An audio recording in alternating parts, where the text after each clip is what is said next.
Guys, welcome back to the channel. ಮೊದಲನೇದಾಗಿ W YouTube channel ಅಲ್ಲಿ 2025 top 3 most ಡಿಸ್ಲೈಕ್ಡ್ video ಯಾವ್ದು ಗೊತ್ತಾ? ಈ ಮೋಸ್ಟ್ ಡಿಸ್ಲೈಕ್ಡ್ ವಿಡಿಯೋದಲ್ಲಿ 3 ಸ್ಥಾನದಲ್ಲೂ ಕೂಡ ನಮ್ಮ ಜೇ ಉಸೋ ಅವರೇ ಇದ್ದಾರೆ. ಮೊದಲನೇದಾಗಿ ಜೇ ಉಸೋ ಅವರು ರಸಲ್ ಮೇನಿಯಾ 41 ನಲ್ಲಿ ವರ್ಲ್ಡ್ ಹೆವಿವೇಟ್ ಚಾಂಪಿಯನ್ಶಿಪ್ ನ ವಿನ್ ಆದ್ರಲ್ಲ, ಆ ಒಂದು ವಿಡಿಯೋಗೆ 1,11,000 ಡಿಸ್ಲೈಕ್ ಇದೆ.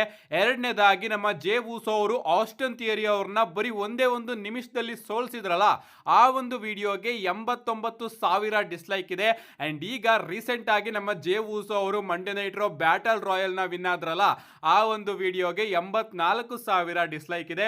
ಸೊ ಇದ್ರ ಪ್ರಕಾರ 2025 ಡಬ್ಲ್ಯೂ ಟಾಪ್ 3 ಮೋಸ್ಟ್ ಡಿಸ್ಲೈಕ್ಡ್ ವಿಡಿಯೋಸ್ ಗಳಲ್ಲಿ ನಮ್ಮ ಜೇ ಉಸೋ ಅವರು ನಂಬರ್ 1 ಸ್ಥಾನನೂ ಕೂಡ ಪಡ್ಕೊಂಡಿದ್ದಾರೆ, ನಂಬರ್ 2 ಸ್ಥಾನನೂ ಕೂಡ ಪಡ್ಕೊಂಡಿದ್ದಾರೆ. ಅಂಡ್ ಅದೇ ರೀತಿ ನಂಬರ್ 3 ಸ್ಥಾನನೂ ಕೂಡ ನಮ್ಮ ಜೇ ಉಸೋ ಅವರೇ ಪಡ್ಕೊಂಡಿದ್ದಾರೆ. ಸೊ ಇಂಟರ್ನೆಟ್ ಅಲ್ಲಿ ಅವರಿಗೆ ಸಿಕ್ಕಾಪಟ್ಟೆ ಹೇಟ್ ಸಿಗ್ತಾ ಇದೆ. ಬಟ್ ಡಬ್ಲ್ಯೂ ಅವರಿಗೆ ಇದರ ಗಮನ ಇದ್ರೂ ಕೂಡ ಅವರು ಜೇ ಉಸೋಗೆ ಬುಕಿಂಗ್ ನ ಕೊಡ್ತಾನೆ ಹೋಗ್ತಾ ಇದ್ದಾರೆ. ಅಂಡ್ ರೀಸೆಂಟ್ ಆಗಿ Saturday night main event ending ಬಗ್ಗೆ ನಾನು ಒಂದು ಲೈನ್ ನ ನೋಡಿದೆ ಟ್ವಿಟರ್ ಅಲ್ಲಿ. ಅದೇನು ಅಂತ ತಿಳಿಸ್ಕೊಡ್ತೀನಿ. ನಿಮ್ಗೆ ಗೊತ್ತಿರಬಹುದು, ಸಿಎಂ ಪಂಕ್ ಹಾಗೆ ಜೇ ಉಸೋ ಅವರ ನಡುವೆ ವರ್ಲ್ಡ್ ಹೆವಿವೇಟ್ ಚಾಂಪಿಯನ್ಶಿಪ್ ಗೆ ನಮಗೆ ಸಾಟರ್ಡೆ ನೈಟ್ ಮೇನ್ ಇವೆಂಟ್ ಅಲ್ಲಿ ಒಂದು ಸಿಂಗಲ್ಸ್ ಮ್ಯಾಚ್ ನೋಡೋದಕ್ಕೆ ಸಿಗ್ತಾ ಇದೆ. ಅಂಡ್ ಈ ಒಂದು ಮ್ಯಾಚ್ ಅಲ್ಲಿ ಏನಾಗಬಹುದು ಅಂತ ಅದರಲ್ಲಿ ಇತ್ತು. ಈ ಒಂದು ಮ್ಯಾಚ್ ನಡಿಬೇಕಾದ್ರೆ ನಮ್ಮ ಬ್ರಾನ್ ಬ್ರೇಕರ್ ಹಾಗೆ ಬ್ರಾನ್ಸನ್ ರೀಡ್ ಅವರು ನೋಡೋದಕ್ಕೆ ಸಿಗಬಹುದು ಈ ಒಂದು ಮ್ಯಾಚ್ ಅಲ್ಲಿ ಡಿಸ್ಕ್ವಾಲಿಫಿಕೇಶನ್ ನ ಮಾಡೋದಕ್ಕೆ. ಯಾಕಂದ್ರೆ Monday night raw battle royal ಇಂದ ಅವರಿಬ್ರು ಕೂಡ ಡಬ್ಲ್ಯೂ ಅವರು ರಿಮೂವ್ ಮಾಡಿದ್ರು. ಅಂಡ್ ಅದೇ ಸೈಡ್ ಇಂದ ಇವರಿಬ್ರು ಕೂಡ ಬರಬಹುದು ಈ ಒಂದು ಮ್ಯಾಚ್ ನ ಡಿಸ್ಕ್ವಾಲಿಫಿಕೇಶನ್ ಮಾಡೋಣ, ಯಾರು ಕೂಡ ಗೆಲ್ಲೋದು ಬೇಡ ಅಂತ. ಅಂಡ್ ಆ ಒಂದು ಟೈಮ್ ಅಲ್ಲಿ ಇವರಿಬ್ರನ್ನ ಹೊಡೆದು ಹೊರಗಡೆ ಹಾಕೋದಕ್ಕೆ ನಮ್ಮ ಎಲೆನೈಟ್ ಹಾಗೆ ಜಿಮ್ಮಿ ಉಸೋ ಅವರ ಎಂಟ್ರಿ ಕೂಡ ನೋಡೋದಕ್ಕೆ ಸಿಗಬಹುದು.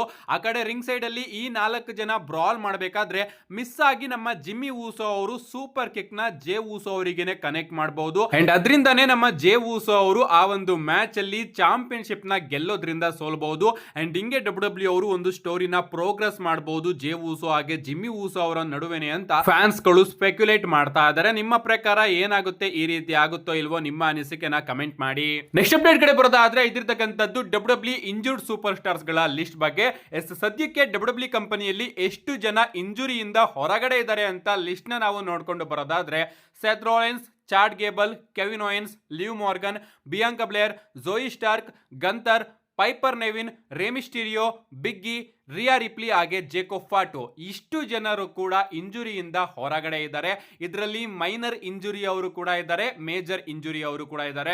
ಮೈನರ್ ಇಂಜುರಿ ಬಗ್ಗೆ ಮಾತಾಡೋದಾದ್ರೆ ನಮ್ಮ ಲಿವ್ ಮಾರ್ಗನ್ ಆಗಿರ್ಬೋದು, ಬಿಯಾಂಕಾ ಬ್ಲೇಯರ್ ಆಗಿರ್ಬೋದು, ಅಂಡ್ ನಮ್ಮ ರಿಯಾ ರಿಪ್ಲಿ ಆಗಿರ್ಬೋದು, ಜೇಕೋಬ್ ಫಾಟೋ ಅವರು ಆಗಿರ್ಬೋದು, ಇವರೆಲ್ಲರಿಗೂ ಕೂಡ ಚಿಕ್ಕ ಪುಟ್ಟ ಇಂಜುರಿ ಆಗಿದೆ ಅಷ್ಟೇ. ಅಂಡ್ ಇಷ್ಟು ಜನರ ಕೊರತೆ ಈಗ ಡಬ್ಲ್ಯೂ ಕಂಪನಿಯಲ್ಲಿ ನಮಗೆ ಕ್ಲಿಯರ್ ಆಗಿ ಗೊತ್ತಾಗ್ತಾ ಇದೆ. ಅಂಡ್ ನಮ್ಮ ಲಿವ್ ಮಾರ್ಗನ್ ಅವರ ಬಗ್ಗೆ ಮಾತಾಡೋದಾದ್ರೆ ಅವರು ಈಗಾಗಲೇ ರಿಕವರಿ ಪ್ರೋಸೆಸ್ ಅಲ್ಲಿ ಇದ್ದಾರೆ. ಅಂಡ್ ಅಪ್ಡೇಟ್ ಗಳು ಬರ್ತಿರೋ ಪ್ರಕಾರ 2026 ಪ್ರಾರಂಭದಲ್ಲೇ ನಮಗೆ ಲಿವ್ ಮಾರ್ಗನ್ ಅವರ ರಿಟರ್ನ್ ಡಬ್ಲ್ಯೂ ಕಂಪನಿಯಲ್ಲಿ ಮತ್ತೆ ನೋಡೋದಕ್ಕೆ ಸಿಗುತ್ತಂತೆ.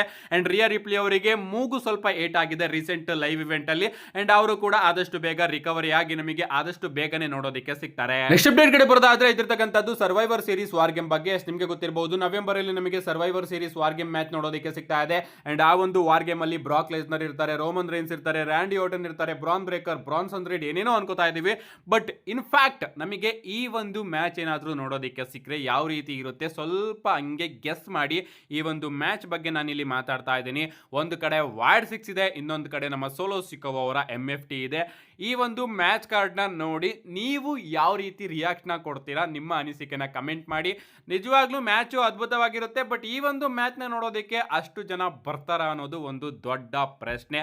ನಿಜವಾಗ್ಲೂ ಇದೇ ಮ್ಯಾಚ್ನೇನಾದರೂ ಡಬ್ಲ್ಯೂ ಅವರು ಪ್ಲಾನ್ ಮಾಡಿದ್ರೆ ಈ ಬಾರಿಯ ಸರ್ವೈವರ್ ಸೀರೀಸ್ ವಾರ್ ಗೇಮು ಕೂಡ ESPN ಅವರ ಕೈಯಲ್ಲಿ ಡಿ ರೇಟಿಂಗ್ ನ ಪಡ್ಕೊಳ್ಳೋದ್ರಲ್ಲಿ ಸಂಶಯನೇ ಇಲ್ಲ. ಅಂಡ್ ಡಬ್ಲ್ಯೂಗೆ ಮತ್ತೊಮ್ಮೆ ಬ್ಯಾಕ್ಲಾಶ್ 100% ಫ್ಯಾನ್ಸ್ ಗಳಿಂದ ಸಿಗುತ್ತೆ.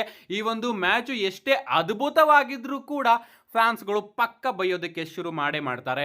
ನೆಕ್ಸ್ಟ್ ಅಪ್ಡೇಟ್ ಕಡೆ ಬರೋದಾದ್ರೆ ಇದಿರ್ತಕ್ಕಂಥದ್ದು 2025 ಟಾಪ್ 5 ಡಬ್ಲ್ಯೂ ಸೂಪರ್ ಸ್ಟಾರ್ಸ್ ಗಳು ಜಾಸ್ತಿ ಯಾರು ಟೆಲಿವೈಸ್ ಮ್ಯಾಚ್ ನ ಆಡಿದ್ದಾರೆ ಅಂತ. ಅಂದ್ರೆ ಇವ್ರು ಆಡಿರ್ತಕ್ಕಂತಹ ಮ್ಯಾಚ್ ಟೆಲಿವಿಷನ್ ಅಲ್ಲಿ ನೋಡೋದಕ್ಕೆ ಸಿಕ್ಕಿದೆ. ಮಂಡೇ ನೈಟ್ ರೋ ಆಗಿರ್ಬೋದು, ಸ್ಮ್ಯಾಕ್ ಡೌನ್ ಆಗಿರ್ಬೋದು, ಪ್ರೀಮಿಯಂ ಲೈವ್ ಇವೆಂಟ್ ಗಳಾಗಿರ್ಬೋದು, ಇಷ್ಟನ್ನ ಮಾತ್ರ ಕೌಂಟ್ ಮಾಡಿ ಡಬ್ಲ್ಯೂ ಕಂಪನಿಯಲ್ಲಿ 2025 ಟಾಪ್ 5 ಸೂಪರ್ ಸ್ಟಾರ್ಸ್ ಗಳು ಯಾರು ಜಾಸ್ತಿ ಮ್ಯಾಚ್ ಅಲ್ಲಿ ಕಂಪೀಟ್ ಮಾಡಿದ್ದಾರೆ ಅಂತ ನೋಡೋದಾದ್ರೆ ನಂಬರ್ 1 ನಲ್ಲಿ ಎಲೆನೈಟ್ ಅವರು ಇದ್ದಾರೆ. ಇವರು ಟೋಟಲ್ ಆಗಿ 40 52 ಟೆಲಿವೈಸ್ ಮ್ಯಾಚ್ ಅಲ್ಲಿ ಕಂಪೀಟ್ ಮಾಡಿದ್ದಾರೆ. ನಂಬರ್ 2 ಅಲ್ಲಿ ರಾಕ್ಸಿನ್ ಪ್ರೀಸ್ ಅವರು ಇದ್ದಾರೆ, ಇವರು ಟೋಟಲ್ ಆಗಿ 41 ಟೆಲಿವೈಸ್ ಮ್ಯಾಚ್ ಅಲ್ಲಿ ಕಂಪೀಟ್ ಮಾಡಿದ್ದಾರೆ. ನಂಬರ್ 3 ಅಲ್ಲಿ ಪೆಂಟಾ ಅವರು ಇದ್ದಾರೆ, ಇವರು ಟೋಟಲ್ ಆಗಿ 38 ಟೆಲಿವೈಸ್ ಮ್ಯಾಚ್ ಅಲ್ಲಿ ಕಂಪೀಟ್ ಮಾಡಿದ್ದಾರೆ. ನಂಬರ್ 4 ಅಲ್ಲಿ ಸ್ಟೆಫನಿ ವ್ಯಾಕ್ಯಾರ್ ಅವರು ಇದ್ದಾರೆ, ಇವರು ಟೋಟಲ್ ಆಗಿ 33 ಟೆಲಿವೈಸ್ ಮ್ಯಾಚ್ ಅಲ್ಲಿ ಕಂಪೀಟ್ ಮಾಡಿದ್ದಾರೆ. ಅಂಡ್ ನಂಬರ್ 5 ರಲ್ಲಿ ಜೇ ವೂಸೋ ಅವರು ಇದ್ದಾರೆ, ಇವರು ಟೋಟಲ್ ಆಗಿ 30 ಟೆಲಿವೈಸ್ ಮ್ಯಾಚ್ ಅಲ್ಲಿ ಕಂಪೀಟ್ ಮಾಡಿದ್ದಾರೆ. ಸೊ ಟೆಲಿವೈಸ್ ಮ್ಯಾಚ್ ನ ಬಿಟ್ಟು ಎಲ್ಲದನ್ನೂ ಕೂಡ ಕೌಂಟ್ ಮಾಡಿದ್ರೆ ನಂಬರ್ 1 ಅಲ್ಲಿ ನಮ್ಮ LA ನೈಟ್ ಅವರು ಇದ್ದಾರೆ, ಇವರು 50ಕ್ಕೂ ಜಾಸ್ತಿ ಮ್ಯಾಚ್ ಅಲ್ಲಿ ಕಂಪೀಟ್ ಮಾಡಿದ್ದಾರೆ ಅಂತಾನೆ ಹೇಳ್ಬಹುದು. ನಮ್ಮ ನೆಕ್ಸ್ಟ್ ಅಂಡ್ ಫೈನಲ್ ಅಪ್ಡೇಟ್ ಕಡೆ ಬರೋದಾದ್ರೆ ಇದರ್ತಕ್ಕಂಥದ್ದು ನಾಳೆಯ ಸ್ಮ್ಯಾಕ್ ಡೌನ್ ಬಗ್ಗೆ. ನಾಳೆ ಸ್ಮ್ಯಾಕ್ ಡೌನ್ ಸಿಕ್ಕಾಪಟ್ಟೆ ಇಂಟ್ರೆಸ್ಟಿಂಗ್ ಆಗ್ತಾ ಇದೆ, ಯಾಕಂದ್ರೆ ಆ ರೀತಿಯ ವಿಚಾರಗಳು ನಮಗೆ ನಾಳೆ ಸ್ಮ್ಯಾಕ್ ಡೌನ್ ನಲ್ಲಿ ನೋಡೋದಕ್ಕೆ ಸಿಗುತ್ತೆ. ಸೊ ನಾಳೆ ಬೆಳಿಗ್ಗೆ 5:00 ನೀವು ಸ್ಮ್ಯಾಕ್ ಡೌನ್ ನ ಆರಾಮಾಗಿ ನೋಡಿ ಎಂಜಾಯ್ ಮಾಡಬಹುದು. ಮೊದಲನೇದಾಗಿ ನಮಗೆ ಸ್ಟಿಫನಿ ಸ್ಟಾರ್ಟನ್ ಹಾಗೆ ಕಿಯಾನಾ ಜೇಮ್ಸ್ ಅವರ ನಡುವೆ ಒಂದು ಸಿಂಗಲ್ಸ್ ಮ್ಯಾಚ್ ನೋಡೋದಕ್ಕೆ ಸಿಗ್ತಾ ಇದೆ. ನೋಡೋಣ ಈ ಒಂದು ಮ್ಯಾಚ್ ಅಲ್ಲಿ ಏನಾಗುತ್ತೆ ಅಂತ. ಇದಾದ್ಮೇಲೆ ನಮಗೆ ಫ್ರಾಕ್ಸಿಯಂ ಹಾಗೆ DIY ಅವರ ನಡುವೆ ಕೂಡ ಒಂದು ಟ್ಯಾಗ್ ಟೀಮ್ ಮ್ಯಾಚ್ ನಾಳೆ ಸ್ಮ್ಯಾಕ್ ಡೌನ್ ನಲ್ಲಿ ನೋಡೋದಕ್ಕೆ ಸಿಗ್ತಾ ಇದೆ. ಅಷ್ಟೇ ಅಲ್ಲ, ನಾಳೆ ಸ್ಮ್ಯಾಕ್ ಡೌನ್ ನಲ್ಲಿ ನಮಗೆ ಅಮೆರಿಕನ್ ನೈಟ್ ಮೇರ್ ಕೋಡಿ ರೋಡ್ಸ್ ಅವರು ಕೂಡ ನೋಡೋದಕ್ಕೆ ಸಿಗ್ತಾರೆ. ಡ್ರೂ ಮ್ಯಾಕೆಂಟೈರ್ ಅವರು ಕೂಡ ನಾಳೆ ಸ್ಮ್ಯಾಕ್ ಡೌನ್ ನಲ್ಲಿ ಪ್ರೆಸೆಂಟ್ ಆಗಿರ್ತಾರೆ.